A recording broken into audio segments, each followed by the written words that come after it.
서울을 대표하는 풍경이라고 하면 많은 분들이 가장 먼저 한강을 떠올릴 겁니다. 여러분이 사랑한 드라마 속에서도 한강은 늘 특별한 순간마다 등장합니다.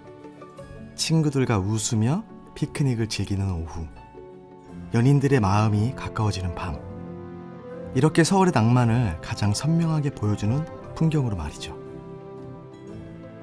문득 이런 생각이 들었습니다. 이 강은 대체 얼마나 오랜 시간 동안 서울의 곁을 흘러온 걸까 하고 말이죠. 조금만 시선을 달리해보면 한강은 단순히 오늘의 서울을 상징하는 풍경뿐만이 아니라 아주 오래전부터 사람들의 삶과 역사를 품어온 강입니다.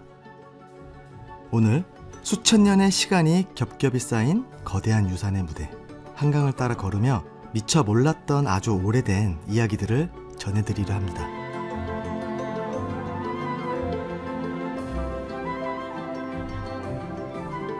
네, 안녕하세요. 예성입니다. 네, 국가예산 채널 오랜만에 인사를 드리게 됐는데 이번에도 열심히 여러분들과 함께 새로운 국가유산을 찾아서 함께 여행하듯 다닐 예정입니다. 네, 오늘 첫 번째 여행을 온 곳은 바로 뚝섬유원지 한강인데요.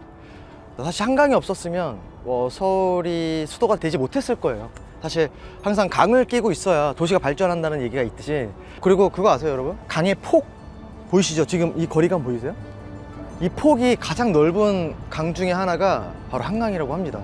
근데 제가 생각해보니까 세계 각지의 투어와 여행을 다니면서 나름 정말 유명하다는 강들은 많이 가봤는데 한강처럼 이렇게 큰 강도 진짜 없는 것 같긴 해요.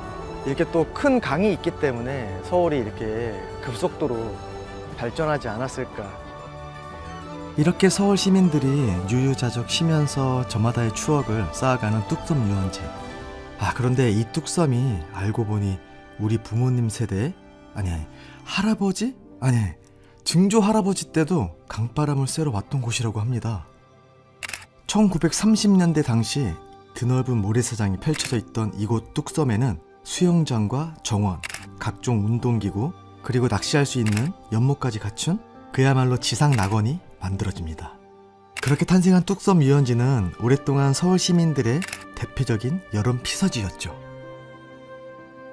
시간을 더 거슬러 올라가 조선시대에 다다르면 이 너른 들판은 왕실과 깊이 닿아 있음을 알 수 있습니다. 왕의 말들을 기르던 목장지이자 사냥터였고 왕실에 올릴 채소와 과일을 기르던 땅이었다고 합니다. 그런가 하면 왕이 행차해 이곳 강변 풍경을 바라보며 휴식을 취하던 곳이기도 했죠. 정말 신기하죠?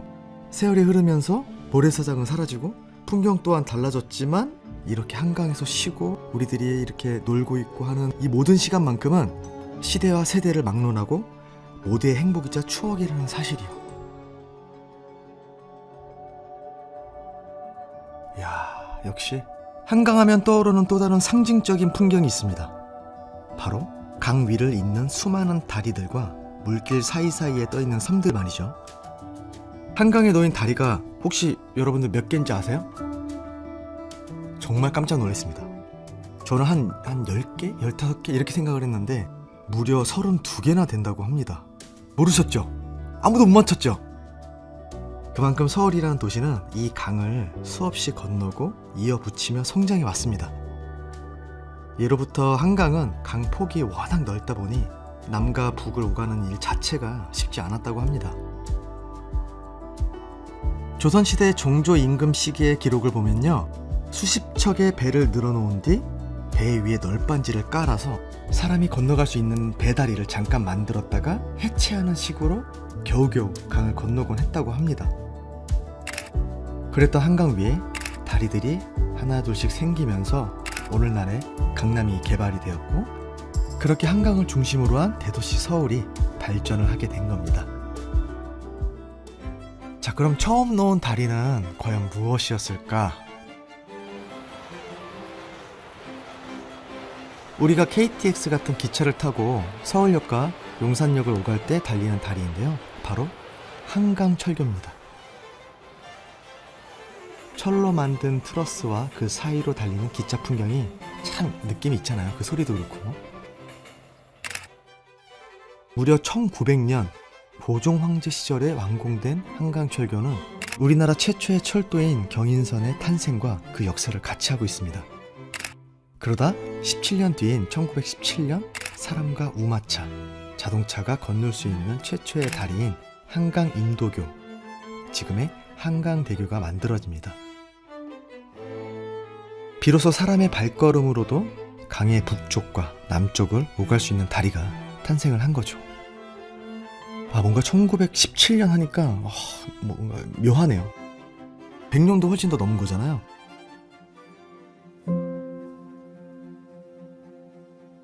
한강을 더욱 특별하게 만들어주는 풍경이 또 있습니다. 한강대교 한가운데 자리한 이곳 노들섬은 원래 한강대교가 놓이던 과정에서 만들어진 인공섬이라는데요. 지금은 공연장과 갤러리, 서거와 잔디마당이 어우러진 복합 문화공간으로 바뀌어서 서울 시민들이 음악을 듣고 전시를 보고 이렇게 쉬어갈 수 있는 도심 속 문화의 섬으로 자리매김을 했습니다. 그런가 하면 전혀 다른 시간과 기억을 품은 섬도 있습니다. 바로 서강대교 아래 조용히 숨쉬고 있는 무인도 밤섬입니다. 원래 사람이 살던 섬이었다고 합니다. 조선시대 때는 나루터이자 배를 만들었던 곳이었고 뽕나무와 약초를 재배하던 곳이었죠. 그런데 1968년 한강 개발과 여의도 건설의 일환으로 주민들을 모두 이주시킨 뒤 밤섬을 폭발을 해버립니다. 하지만 자연의 힘이 정말 대단하잖아요. 시간이 지나면서 다시 퇴적물이 쌓이고 나무와 풀이 우거지면서 사라졌던 밤섬이 다시 모습을 드러냅니다. 그리고 세계적으로 보기 힘든 철새 도래지로 주목을 받게 되죠. 뿐만이 아니라 람사르 습지로 지정돼 도심 속 귀한 생태 보존구역으로 그 의미를 더해가고 있습니다. 이렇게 다양한 시간과 기억, 삶을 품고 있는 한강이지만 정말 이제부터 제 얘기를 들어보시면 정말 진짜로 여러분들도 깜짝 놀라실 겁니다. 여러분들 알고 계셨나요? 한강 바로 옆에 무려 600년 전이 아니라 6,000년 전 신석기 시대의 원시인들이 살던 마을이 그대로 남아있다는 사실을 말이죠. 바로 서울 암사동 유적입니다.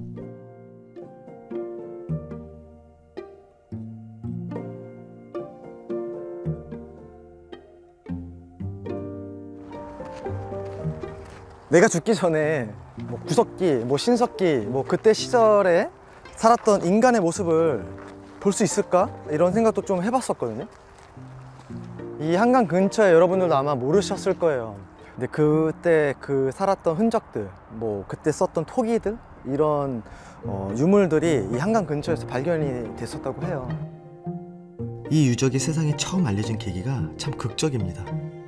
1925년 을충년 대홍수라고 큰 홍수가 나서 한강 유역이 크게 범람한 적이 있었는데 그 홍수가 지나간 자리에 수천 년 전 원시시대 그대로의 흔적들이 모습을 드러낸 겁니다. 여기 한번 들어볼게요. 1.5배로 좀 키운 거래요. 그래요? 그때는 더 작았을 테니까. 시원하다 여기.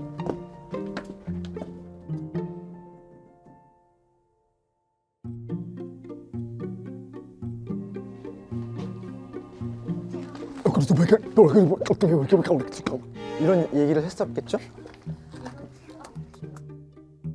움집은 바닥이 차갑고 어두운 동굴을 벗어나 비로소 집을 만들기 시작한 인류 최초의 보금자리죠. 움집은 말 그대로 움푹 파인 구덩이를 파고 지은 집을 뜻한다고 합니다. 가운데에 화덕을 만들어 음식도 해먹고 추위도 피하며 생활을 했었죠. 야, 그래도 나름 다 있을 건 다 있을 것 같아요.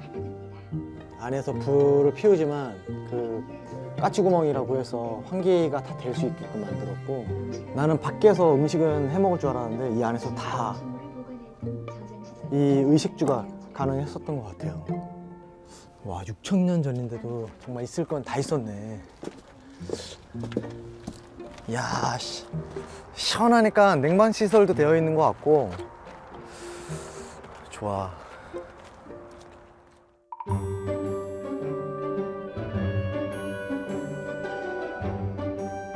또 우리 한국사 시간에 졸지 않으셨던 분들이라면 바로 기억나실 겁니다. 저는 기억을 했지만 말이죠. 신석기 시대하면 뭐죠? 바로 빗살무늬 토기입니다. 바닥에 이렇게 뾰족한 형태의 문양이 새겨진 이 토기가 이곳 암사동을 비롯한 한반도 중서부 지역에서 발견되면서 빗살무늬 토기는 우리나라 신석기 시대의 대표 유물로 알려져 있습니다. 음식을 저장하고 조리하던 그 시절 사람들의 생활을 보여주는 아주 중요한 유물이죠.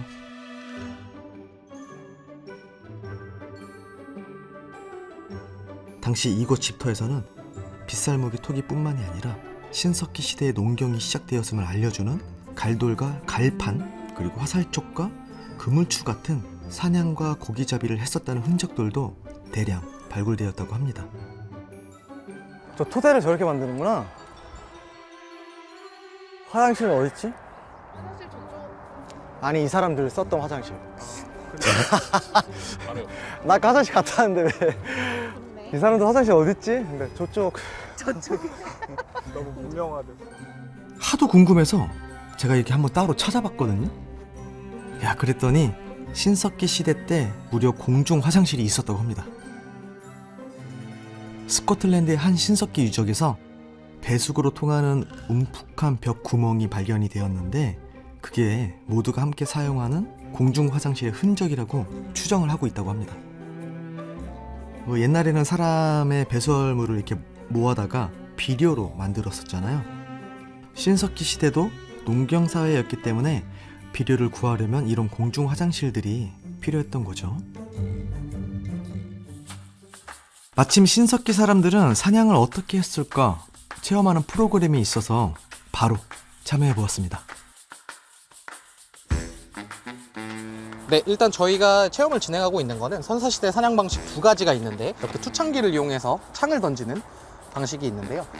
이거는 이제 아틀라틀이라고 부르는 이제 투창기고 이제 좀 더 크고 느린 사냥감을 잡을 때 네. 매머드 같은 사냥감을 잡을 때 사용했던 방식이고요. 나중에 이제 빙하기가 끝나고 동물들이 작아지고 빨라지면서 이제 활과 화살을 이용한 사냥 방식이 나왔는데 네. 이거는 이제 체험용 활은 아니고 이제 실제로 사용할 수 있는 네. 약간 고라니나 사슴 정도는 잡을 수 있는 아우. 위력의 활입니다.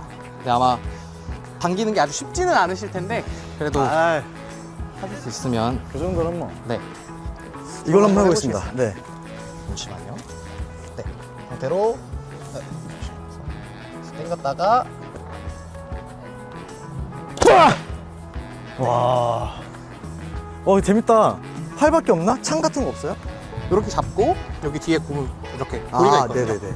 여기 끝에도 홈이 파여 있어서 네. 이제 이렇게 끼워서 이렇게 잡고 여기 보시면은 관역에다가 이 상태로 이렇게 던져서 꽂으면 그렇게. 꽂히는 겁니다. 엄지랑 검지만 펴주세요. 네, 이렇게. 이렇게. 네, 이거 꽉 잡으시면 돼요. 이렇게. 네, 이렇게 꽉 잡고 이걸 놓치시면 안 되고요. 던지면서 엄지, 검지만 놔주시면 됩니다. 쉽지 않죠? 한 번 더 해보시겠어요? 안 하는 게 나을 것 같아요. 네. 이게 약간 감이 안 오네. 한 번 더 해볼게, 한 번 더. 네. 이렇게 휙 던지는 게 아니라 앞으로 길게 쭉 나와서 끝에서 쭉 나와서. 네.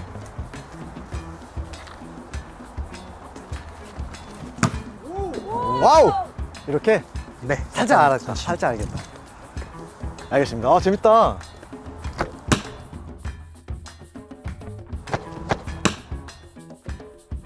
뭔가 저는 막 신석기, 이 구석기, 막 이런 얘기 들으면 진짜 그냥 뭐 상상할 수 없는 정말 오래된 예전이라고만 생각을 했었는데 그 시대 때부터 한강 옆에서 사람들이 터전을 만들어서 살아왔고 그렇게 터전을 만들어서 살아왔던 것들이 어찌 보면 지금까지 이어지는 거다라는 생각이 들었을 때 정말 많이 놀랐었어요.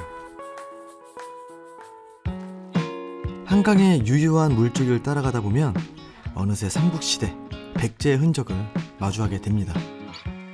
서울이 조선시대뿐만이 아니라 삼국시대 때 백제의 수도였다는 사실은 다들 알고 계시죠?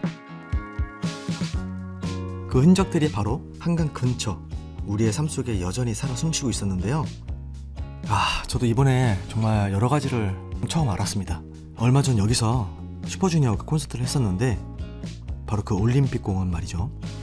콘서트뿐만인가요? 예전에 뮤지컬도 했었고 또 여기 친구들과 뭐 이렇게 잔디밭에 앉아서 놀던 곳입니다. 근데 바로 여기에 백제 시대 때 유적이 있다고 하는데 바로 몽촌 토성입니다. 다소 가파라 보이는 이 언덕이 바로 백제 시대 때 북쪽 방향으로부터의 침공을 대비해서 방어용으로 쌓은 토성이라고 합니다. 그런가 하면 동네 주민들이 가볍게 산책하고 있는 공원 사이, 여기에 자리하고 있는 이 돌 무더기도 백제의 지배계층이 묻힌 것으로 추정되는 무덤들이라고 합니다. 특히 이 무덤은 근초고왕의 무덤으로 추정이 된다고 하는데요. 백제 전성기를 이끌던 그 근초고왕, 굉장히 먼 옛날의 인물이라고 생각을 했는데 이렇게 우리의 일상 속에 잠들어 있었다니 뭔가 뭉클한 기분도 들기도 합니다. 한강이 품은 시간이 늘 찬란하고 아름다운 것만은 아닙니다. 물줄기를 따라 양화대교 인근으로 내려오면 한강 바로 옆 높게 솟은 절벽 위로 슬픈 역사를 머금은 장소가 있습니다. 바로 절두산 순교성지입니다. 네, 지금 제가 온 곳은 합정 가는 방향이었죠, 여기가? 좀 특별한 곳이어서 여러분들께 소개해드리려고 들렸는데, 절두산 순교성지라고 해서 조선시대 때 왜 서양의 종교를 믿으려고 하느냐, 너희들을 처단하겠다. 그래서 안타깝게 목숨을 잃으신 신자들을 기리는 곳이라고 해요. 본래 이곳은 누에의 머리를 닮았다고 하여 잠두봉이라 불렸고, 한강을 오가던 중요한 나루터인 양하나루와 맞닿아 있는 곳이었습니다. 그런데 1866년 병인박해를 거치며 이곳은 전혀 다른 이름으로 불리게 됩니다. 수많은 천주교 신자들이 이곳에서 목숨을 잃었고, 이후 잠두봉은 머리가 잘린 산이란 뜻에서 절두산이라 불리게 된 것입니다.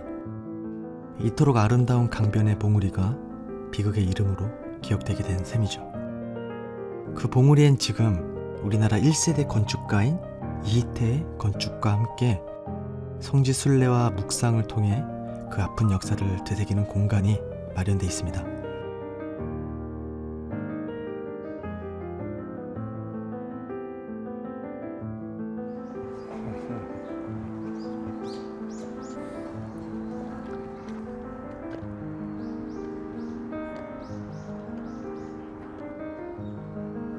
와. 우리나라 최초의 천주교 사제이자 마찬가지로 천주교 박해로 순교한 김대건 신부의 동상도 있네요.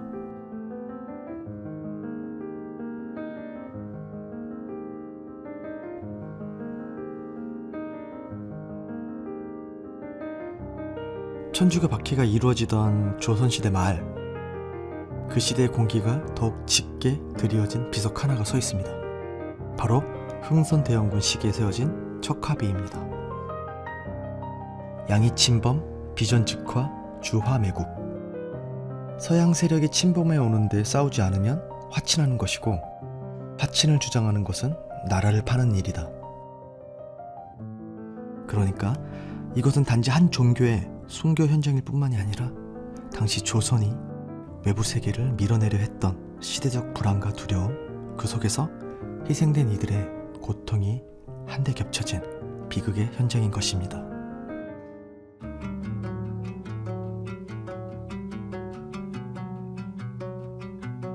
이곳을 조용히 걸으며 기도하는 이들의 모습이 눈에 띕니다.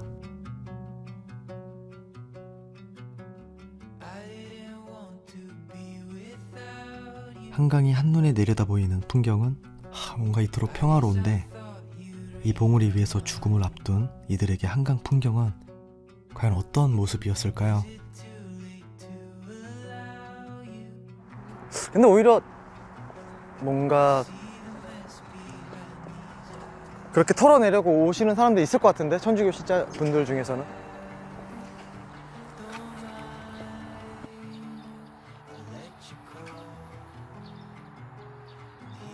털어내고 싶은 거, 미움? 누군가를 미워해서가 아니라 그 마음을 내가 갖고 있는 게 나한테 손해이기 때문에 노력하는 거죠. 근데 쉽지 않은 거지, 사람은. 근데 그러다가도 털어내려고 하는 거.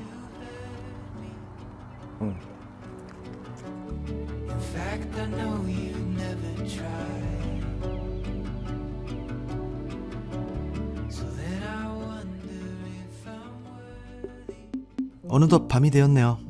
어둑한 밤마저도 아름다운 한강. 오늘 수천 년의 시간을 거슬러 한강의 서린 삶과 역사, 때로는 빛이었고 어둠이기도 했던 순간들을 거닐고 나니 한강은 저에게 더 깊고 특별한 풍경으로 남게 된 것 같습니다. 제가 오늘 느낀 거는 구석기든 신석기든 뭐 조선시대건 그동안 우리의 조상들이 살아왔던 흔적들의 그 시대의 이 삶의 흐름과 지금과 보이는 세상은 참 많이 변했지만 삶의 방식은 여전히 치열하게 살아가고 있다라는 생각을 많이 했었고요.